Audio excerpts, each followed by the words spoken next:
Hello दोस्तों, आज की इस वीडियो में हम देखेंगे होली का त्यौहार क्यों मनाया जाता है। आखिर होली का त्यौहार क्यों मनाया जाता है।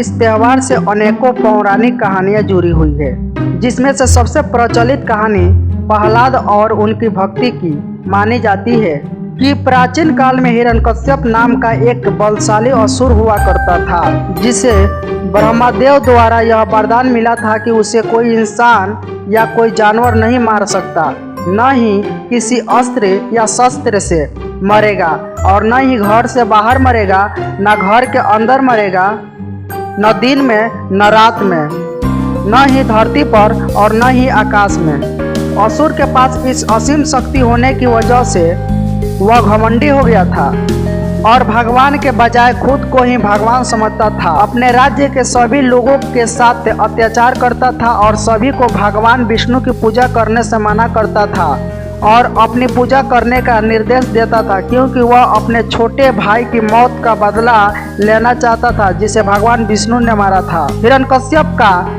एक पुत्र था जिसका नाम था प्रहलाद। वह एक असुर का पुत्र होने के बावजूद वह अपने पिता की बात ना सुनकर वह भगवान विष्णु की पूजा करते थे। हिरण्यकश्यप के खौफ से सभी लोग उसे भगवान मानने के लिए मजबूर हो गए थे, सिवाय उसके पुत्र प्रहलाद के। हिरण्यकश्यप को यह बात मंजूर नहीं थी। उसने काफी प्रयास किया कि उसका पुत्र भगवान विष्णु की भक्ति छोड़ दे, मगर वह हर बार अपने प्रयास में असफल होता रहा। इसी क्रोध में उसने अपने ही पुत्र की मृत्यु करने का फैसला किया।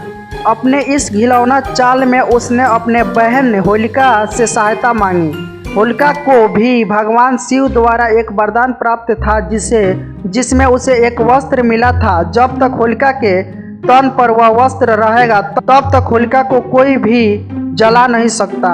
हिरण्यकश्यप ने एक षड्यंत्र रचा और होलिका को ये आदेश दिया कि वह प्रहलाद को अपने गोद में लेकर आग में बैठ जाए। आग में होलिका जल नहीं सकती क्योंकि उसे वरदान मिला है, लेकिन उसका पुत्र उस आग में जलकर भस्म हो जाएगा, जिससे सबको ये सबक मिलेगा कि अगर उसकी बात किसी ने मानने से इनकार किया तो उसका भी अंजाम उसके पुत्र जैसा होगा। जब होलिका प्रहलाद को लेकर आग में बैठी तब वह भगवान विष्णु का जाप कर रहे थे। अपने भक्तों की रक्षा करना भगवान का सबसे बड़ा कर्तव्य होता है, इसलिए उन्होंने भी एक षड्यंत्र रचा और ऐसा तूफान आया जिससे कि होलिका के शरीर से लिपटा वस्त्र उड़ गया और आग से ना जलने का वरदान पाने वाली होलिका भस्म हो गई।